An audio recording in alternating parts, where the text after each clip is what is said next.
Hello दोस्तों, आज हम लोग जानने वाले हैं घातांकों के नियम। तो चलिए जानते हैं क्या है। जैसे देखिए, नंबर 1 फार्मूला क्या है, ये नवोदय और एचएस में बहुत आता है।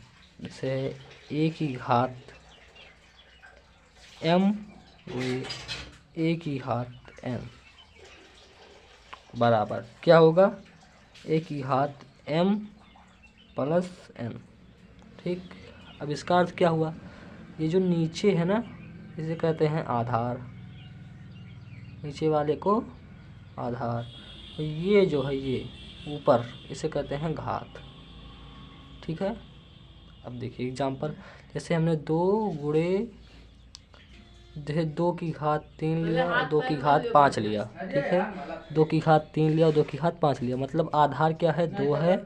ठीक है, और घात क्या है, 3 और 5 है। तो इसका क्या कहेंगे, आधार समान है और घात अलग अलग है, और बीच में इसके क्या है, गुणा का चिन्ह है।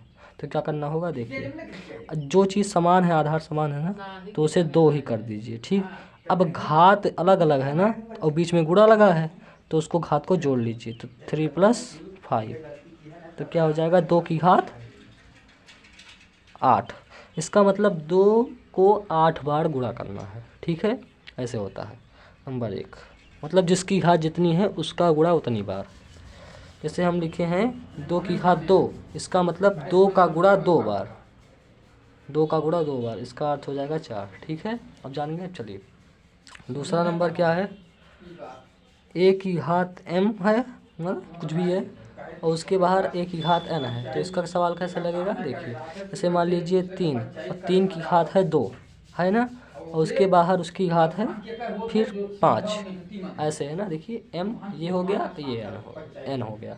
तो इसका कैसे होगा, एक बाहर है एक अंदर है और इसकी घात ये है, तो इन दोनों को आपस में गुणा कर दो। क्या हो जाएगा, 3 की घात 5 दूनी 10। ठीक है, ये इसका उत्तर होगा। ठीक है, अब क्या होगा, तीसरा वाला। अब जैसे ए की घात m है भागे ए की घात n है, जैसे यहाँ गुणा था ना, अब यहाँ भाग आ गया। तो क्या करना है, फिर वही, आधार समान है ना, तो जो चीज़ समान है उसको ऐसे उतार दो। ए आधार मतलब ये दोनों समान है, तो ये वैसे उतर जाएगा। अब भाग लगा है तो ये दोनों घट जाएगा, गुणा में जोड़ता था इसमें घट जाएगा, तो m - n हो जाएगा, ये हो जाएगा। ठीक है, इसका एक एग्जांपल लेके दिखा दूँ। जैसे 2 की घात यही लो 2 की घात 3 भागे, अरे यहाँ सॉरी, यहाँ भाग लगना था, 2 की घात 3 1।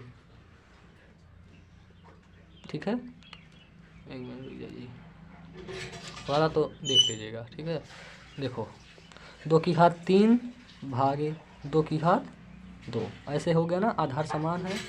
करना है, देखो ये आधार नीचे वाला है समान है, तो 2 की घात 2 समान है तो ऐसे उतर जाएगा नीचे वाला। अब ये भाग है तो इसमें से घट जाएगा, 3 में से 2 गया, कितना आ गया, 3 में से 2 गया, कितना आ गया, 2 की घात 1। और 2 की घात 1 का अर्थ हुआ कि 2 का गुणा एक ही बार, मतलब 2।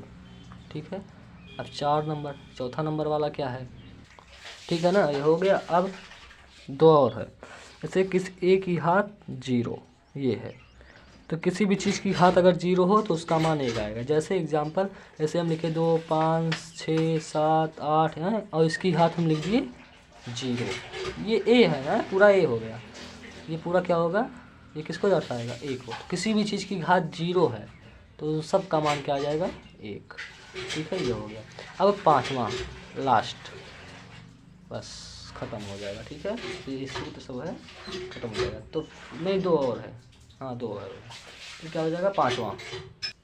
जैसे किसी भी चीज़ की घात माइनस में है, जैसे ए की घात माइनस में है, ठीक है, ए की घात माइनस में n है ना। अब इसको कैसे करेंगे, इसको अगर प्लस में लाना है तो क्या करेंगे, 1/a की घात n कर देंगे, मतलब यही चीज़ बटम हो जाएगा। अगर यही चीज़ पूरा उठा के बटम कर दो और जो माइनस है ये अपने आप हट जाएगा। तो ये 5 सवाल हो गया। अब एक लास्ट 6वां है, 6 वाला है। जैसे a की घात a/b लिखा है, ठीक है, a/b लिखा है, उसकी घात m है, ऐसे है, a/b उसकी घात m। तो इसको कैसे करोगे, इसको क्या करोगे, जब ये हटेगा ब्रैकेट तो इसका गुणा एक बार इससे हो जाएगा, एक बार इससे हो जाएगा, तो क्या हो जाएगा, a की घात m बन जाएगा और b की घात भी m हो जाएगा, मतलब एक बार इससे गुणा एक बार इससे गुणा। जैसे सवाल देख लो, 2/3 की स्क्वायर ले लो, ये m इसको दर्शाता है और 2/3 इसको दर्शाता है। ठीक है, कैसे होगा? एक बार इससे मतलब 2 की घात 2, फिर एक बार इससे मतलब 3 की घात 2 हो गया। 2 की घात 2 क्या आ गया? 4 और 3 की घात 2 क्या आ गया? 9। कैसे? 3 की घात 2 मतलब 3 गुणे 3 तो 3 त्रिक्का 9 और 2 की घात 2 मतलब 2 गुणे 2 तो 2 दूनी 4। तो ये उसका तुम्हारा आपका आंसर आ गया। तो इसी तरह होगा। धन्यवाद। हमारे चैनल सब्सक्राइब करना ना भूलेगा। धन्यवाद।